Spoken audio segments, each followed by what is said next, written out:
Sou Alexandre Rodrigues da Silva, médico infectologista, falo aqui do Brasil e abordarei hoje a temática da resistência dentro das bactérias do Acinetobacter, nesse novo curso de desafios atuais na análise de antibiogramas. Dentro dessa questão de resistência, né? Então, o primeiro ponto é a gente destacar o papel do Acinetobacter baumannii, que ele é uma das principais bactérias das espécies dentro de um gênero maior do Acinetobacter como um todo. E o Baumannii, especificamente, o complexo Baumannii, é responsável por cerca de 80% das infecções por esse grupo de bactérias. É um problema de saúde pública mundial por algumas características, tanto da habilidade dessas bactérias de resistência aos antimicrobianos, a plasticidade delas de não só desenvolverem, como transmitirem esses mecanismos de resistência, seja cromossômica ou por via plasmidial.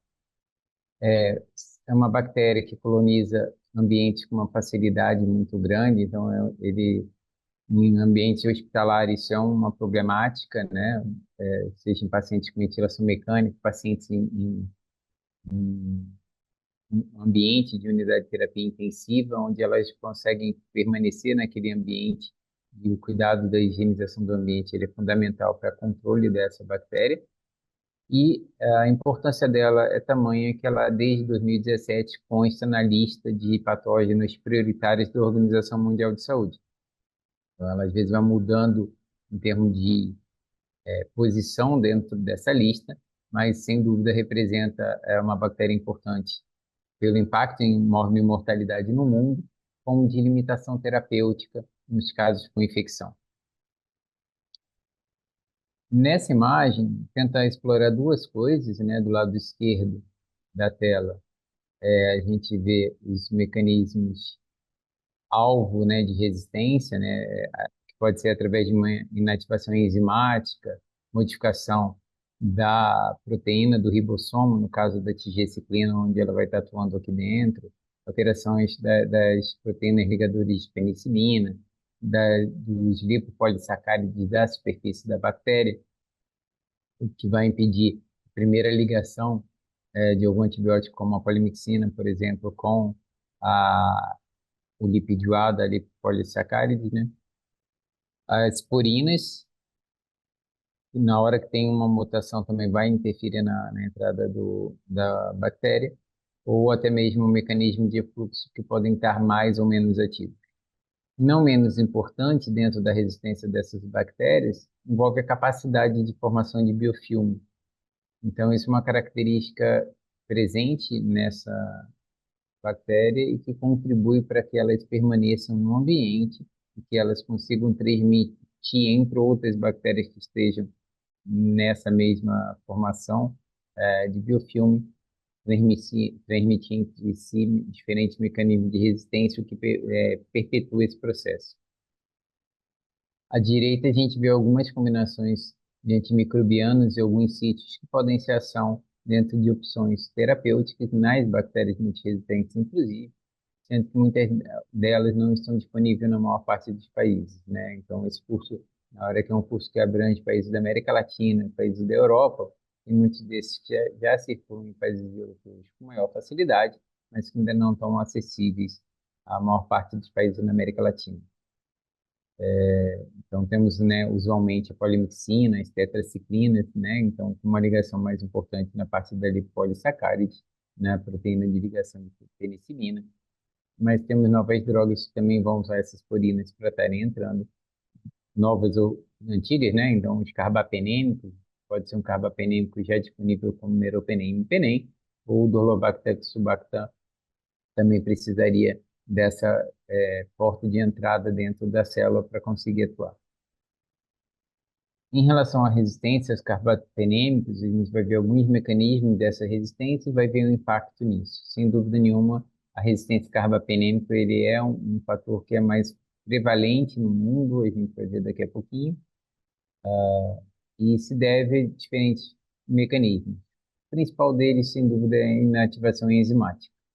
Então, pegando as classes de beta-lactamase da categoria de Ambler, a gente tem a classe A, B, C, D, e essas com diferentes localizações e formas de transmissão, então podendo ser transmissão através de incorporação em cromossomos, elementos genéticos móveis, plasmídeos, integrons, e o acineto tem essa capacidade de ter esses mecanismos de localização envolvidos, e dependendo dessa produção de beta-lactamase, os carbapenemicos, obviamente, não vão ter ação, como no caso das metalo-beta-lactamases, que vão degradar as formulações convencionais de carbapenêmicos. Já a importância, né, da oxaceminase tipo oxa, sem dúvida, é muito mais presente até nas fórmulas de acinetos, também vai conferir essa resistência a carbapenêmicos com algumas diferenças de distribuição mundial, que a gente vai ver também à frente. Alteração da permeabilidade da membrana, através tendo alvo às esporinas, ela é um outro fator de resistência presente. Então, assim, tanto as esporinas como o efluxo ativo abaixo, né, a bomba de fluxo, vai interferir diretamente na entrada ou contribuindo para a saída precoce desse antimicrobiano e não permitindo que ele atingisse seu alvo dentro da célula e exercesse seu papel inibitório do crescimento ou da própria degradação dessa bactéria, levando ela à morte. Então, a bactéria perde seu efeito, tanto bactericida como bacteriostático, em alguns casos, que um antibiótico não consegue atingir um nível adequado no interior da bactéria.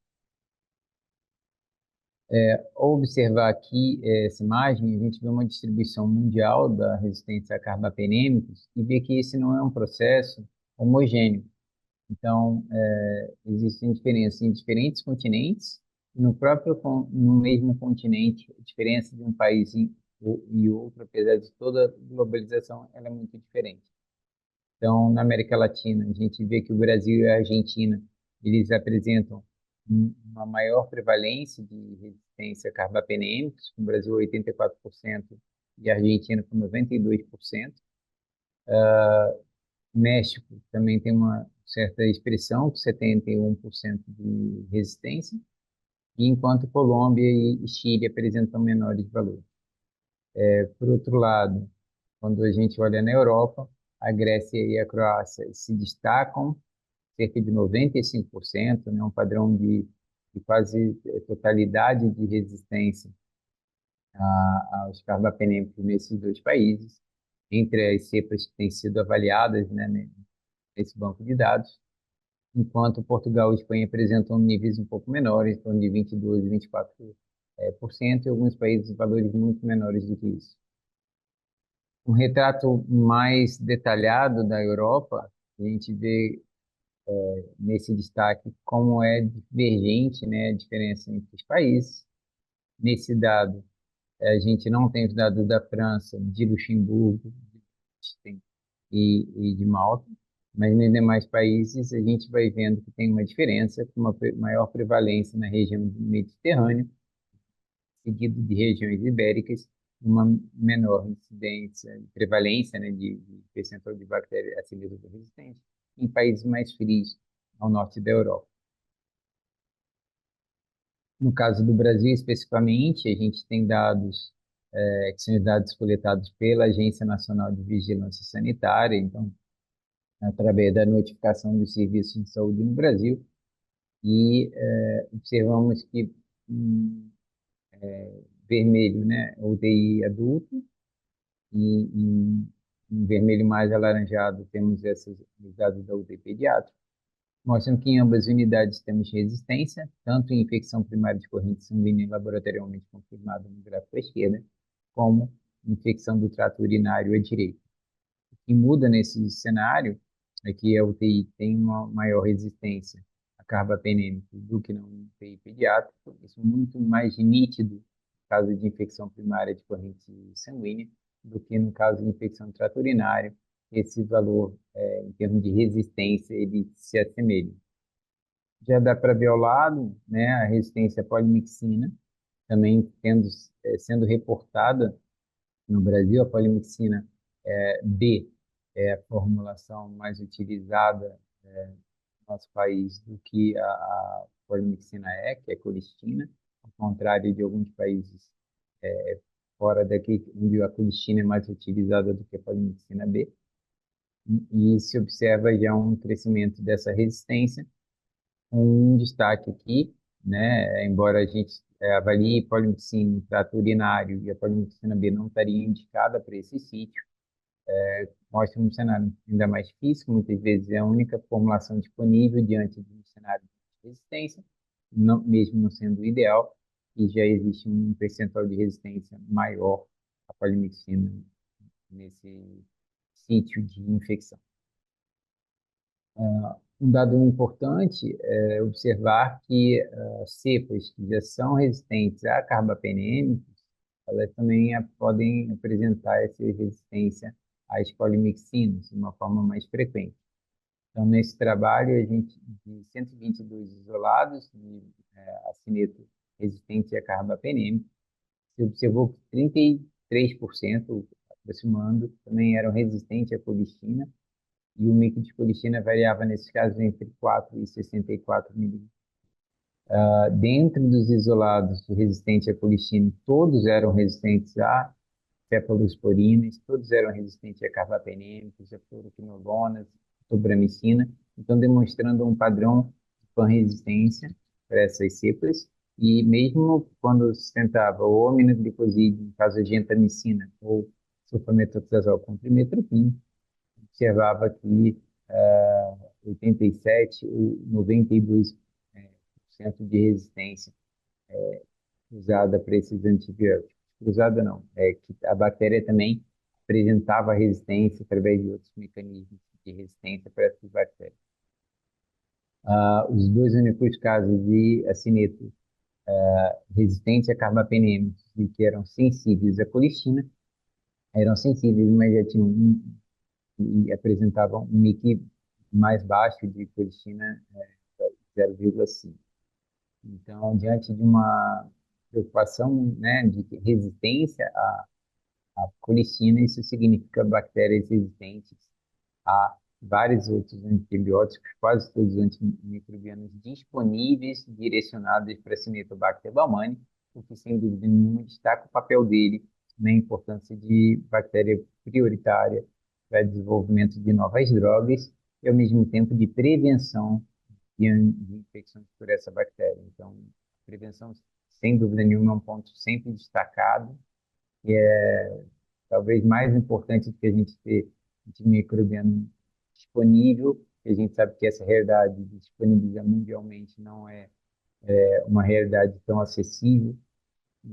A incorporação de novos antimicrobianos ela demora por uma questão de custo e de acessibilidade em diferentes ambientes. Então, a prevenção ela é algo fundamental e ser disseminado mais rapidamente. Quando a gente olha esse cenário de resistência à colistina como um todo, é um cenário menos preocupante, de um lado, pode ser feita essa interpretação do que a resistência à carbapenêmica. A gente observa um mapa mais verde no mundo todo, com variação no continente americano, né, entre 1 e cerca de 6% de resistência. E olhando os países da Europa, alguns países da África que também têm esses dados reportados, a gente parece que esse cenário é um pouco maior, né? Então, Portugal 1%, Espanha 2%, Croácia 3,6%, mas tem um detalhe ali no meio que se destaca, né? Então, se a gente olhar a Bulgária 20%, Grécia chegando a 50% de resistência. Lembrando que a Grécia estava com 95% de resistência a meropenem. Sem dúvida nenhuma, a gente está falando de um país com um padrão elevado de resistência. Olhando então esse destaque da Europa ali no meio, a gente tem Lituânia com 14,7%, Bulgária 20,7%, Grécia 54%, e se a gente descer um pouquinho, a gente vê Arábia Saudita com 12,9%. Então, a resistência à colistina, ela é algo preocupante, principalmente porque se houver esse desenvolvimento e essa disseminação de uma forma mais intensa em todos os países, a gente está falando de um número muito maior de mortes por não ter opção terapêutica para esses casos. E essa distribuição global das cepas resistentes à colistina, ela oscila pelo tipo de sequenciamento genético que a gente vai ter, né? Então, a gente tem diferentes reportes de sequências transcricionais. A Europa, a gente tem uma listagem muito maior de sequenciamento de escritos do que em outros países, tanto por resistências e prevalências, como até por acesso e disponibilidade dessas cepas. E isso vai caracterizando diferenças nesse perfil de resistência entre diferentes unidades. E eu, né, destaco, entra aquela questão, embora a gente tenha um mundo mais unificado hoje, a resistência, por enquanto, não segue o mesmo padrão, mas é sempre um risco muito intenso, como a gente já viu, a disseminação de outras bactérias multiresistentes, de patógenos em todo o mundo. E mais importante do que um número, um retrato pontual do que vem acontecendo com a resistência à bacteriana do acineto, por exemplo, é como tem sido esse comportamento ao longo dos anos. Então, muito se falou, se vem discutindo do uso exagerado e justificado até no primeiro momento na pandemia de Covid, onde a gente teve um volume nunca visto igual em pacientes graves, em ventilação mecânica, em unidades de terapia intensiva, muitas dessas unidades sendo improvisadas, criadas em diferentes locais e com profissionais, né, sobrecarregados nessa assistência de pacientes graves, e que isso teve impactos, em vários trabalhos mostram os impactos de aumento da resistência bacteriana. Mas, sem dúvida, esse dado ele antecede esse período mais sombrio da nossa medicina recente, né, da saúde recente. Em 2017, 30 países europeus já reportavam seus dados e encontrava-se uma resistência em torno de 4% da colistina, sendo que apenas em dois países, né, eles tinham um peso muito grande nessa resistência, já era Grécia e Itália, né? Então, mesmo na Grécia, os dados, quando você acompanha trabalhos de 2012, 14, 15, eles mostravam esse crescimento progressivo. Então, em 2012, 1% de resistência, colistina na Grécia; 2014, 21% de resistência; e em 2015, já 27,3% em termos de média de análise dessas amostras. Então, isso mostrava um crescimento muito grande, a ponto de permitir hoje dados em torno de 50%, mas em 2015, dependendo do sítio de infecção, como a gente olha em pacientes com amostra coletada em pneumonia associada à ventilação mecânica, a gente já tinha observado esse percentual de resistência, 56,8% de resistência à colistina nesses pacientes.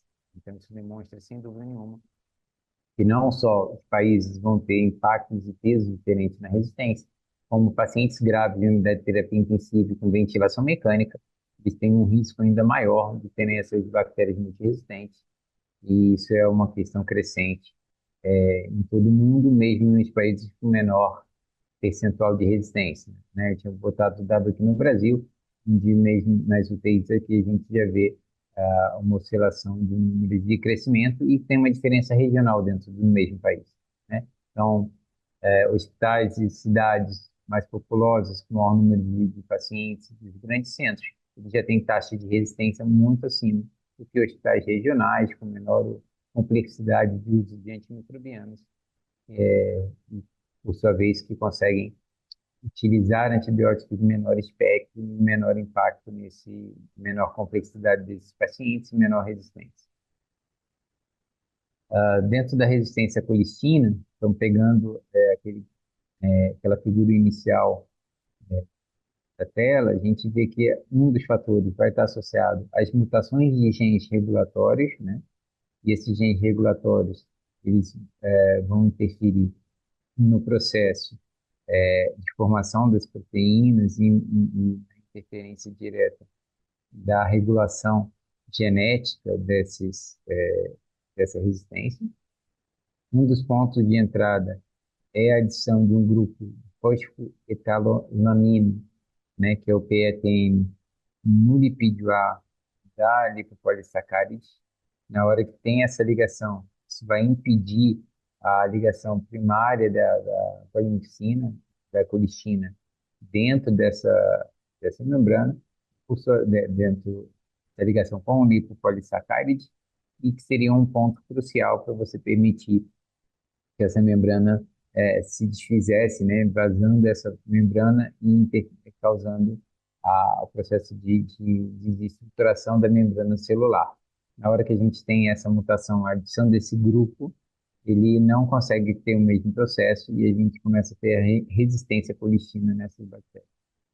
E a expressão genética, né? Então, a superexpressão do gene PPA, ele também, por sua similaridade, né? Ele é um homólogo à proteína TMRC, e isso impede também a inativação, a inserção desse gene, interferindo no processo da formação na desestruturação dessa parede, dessa formação genética do acinito.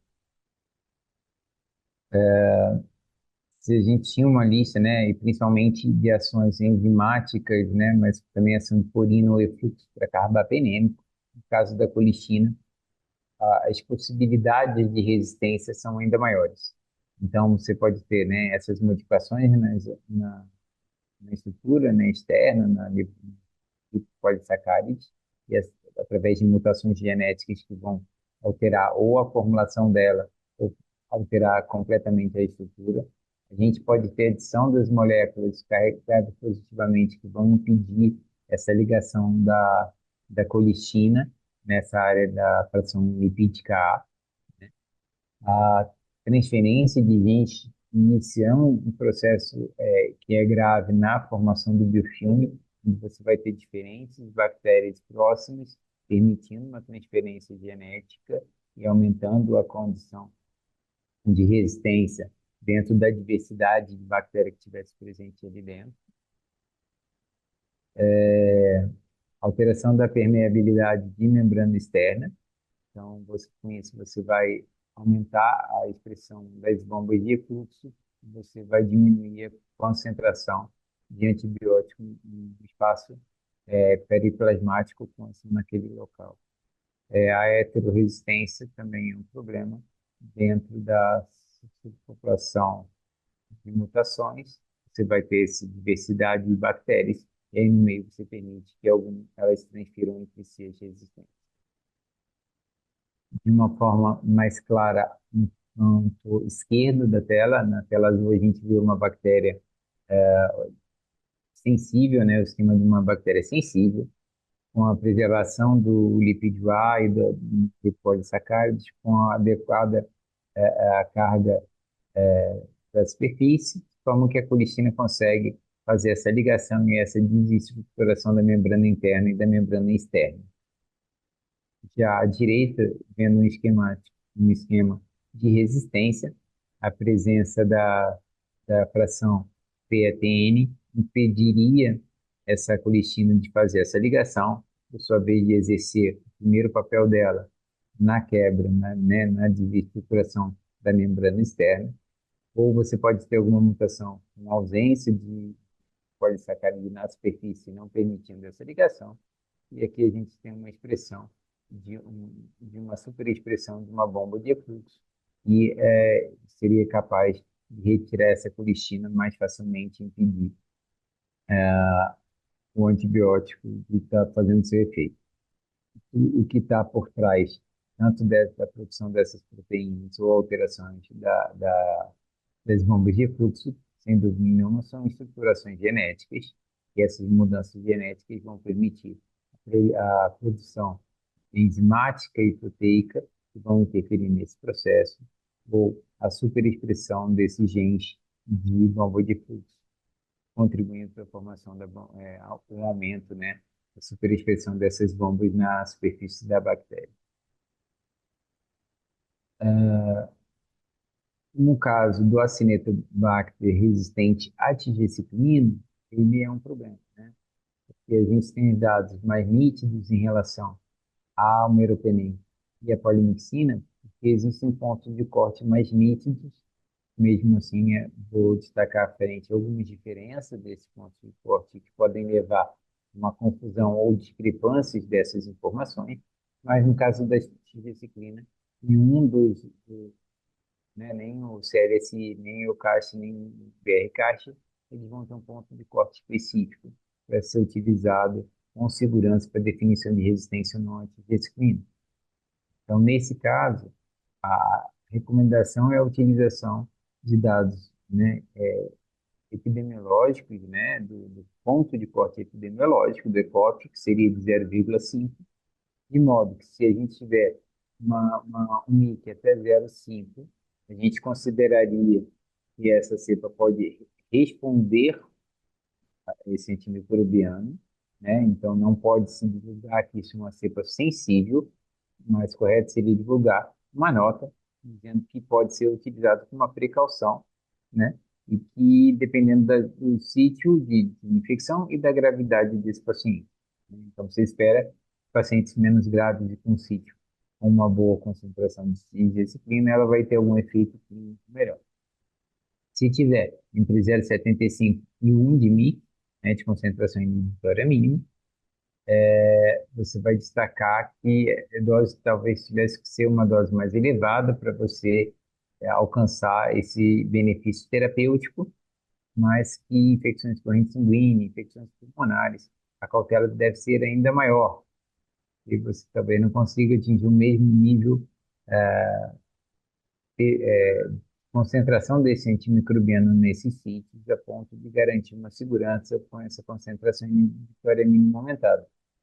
E se a concentração inibitória estiver acima de 1, a utilização desse antimicrobiano não seria aconselhada, e provavelmente ele não vai funcionar dentro desse contexto. Então, parece que para né, disciplina seria mais difícil por não ter um ponto de corte bem definido, mas quando a gente olha os breakpoints, no caso BRCAST, EUCAST e CLSI, para os carbapenêmicos e para as polimixinas, vemos que também existem divergências entre eles, embora a tendência seja cada vez mais esses dados estarem mais próximos e unificados. Então, enquanto para o BRCAST e o CAST se considera resistência a partir de 2 de MIC, né, tanto para Doripenem, em dois comitês, a gente vê que no CLSI esse valor ainda seria considerado sensível, ou sensível, né, ele estaria ali na faixa de sensível aumentando de posição, né, como nível antigo intermediário dentro dessa interpretação, pois eles só consideram acima de 8 a resistência à doripenem. Da mesma forma, isso ocorre com o imipenem, onde eles utilizam um valor mais alto no CLSI do que é utilizado pelo BRCAST e EUCAST. No Meropenem, esses valores utilizados são idênticos, então não havendo exatamente uma divergência dessa interpretação. Já para colistina, a gente tem que é considerado no EUCAST e no BRCAST como talvez sendo sensível, com um MIC de 2 para colistina, ele entraria como sensível aumentando a exposição para o CLSI. E a polimixina B, ela não está sendo avaliada no EUCAST, ela é avaliada no BRCAST, que é uma droga muito utilizada aqui no Brasil, como colocado. E o CLSI modifica também esse valor. Eles consideram resistente acima de 4, enquanto no BRCAST a gente considera acima de 2, o MIC como resistente. Isso vai gerar, sem dúvida nenhuma, uma divergência de interpretação de acordo com o método utilizado. O mesmo ocorre quando a gente olha os breakpoints por diâmetro, por disco de fusão, que tem algumas divergências dos valores entre eles. Então, não são dados que a gente tem um total pareamento, no caso dos carbapenêmicos, e lembrando que não existe padronização de disco de fusão para colistina e polimixina B. Então, definição de concentração em vitória mínima para as polimixinas, ela só é feita através da microdiluição, não podendo ser utilizado disco de fusão nesse caso. Então, diante dessa divergência de valores, né, fica uma dúvida se um um mix de 2 para doripenem ou de 4 para imipenem, seriam sensíveis ou resistentes dentro de cada país que a gente está discutindo. Isso vai depender de qual o guia que está sendo utilizado. No caso do Brasil, BR-CAST, no caso da Europa, é o CAST, mas alguns países da América Latina também seguem esse LSI. Então, o país de vocês, eu não sei afirmar exatamente qual critério vem sendo usado, mas isso vai interferir não só em dados de estudos, né, se eles apontarem a prevalência de resistência na sua prática, no dia a dia, como você vai estar lidando com essa situação. E a polimixina, a mesma coisa, né, o mix de dois, que ocorre na maior parte das vezes, como a gente viu. Então, enfrentamos bactérias multiresistentes, com padrão de resistência para essas bactérias, não temos disponíveis outras drogas e acabamos fazendo combinações desses antimicrobianos para tentar algum resultado terapêutico satisfatório. Agradeço quem ficou até o final, né, nessa aula e a gente espera que através do fórum de discussão a gente consiga discutir um pouco mais a realidade dos países e dificuldades enfrentadas por cada um nesse sentido e com a esperança de que as novas drogas sejam desenvolvidas e sejam incorporadas para que a gente possa enfrentar esse desafio da multiresistência. Obrigado.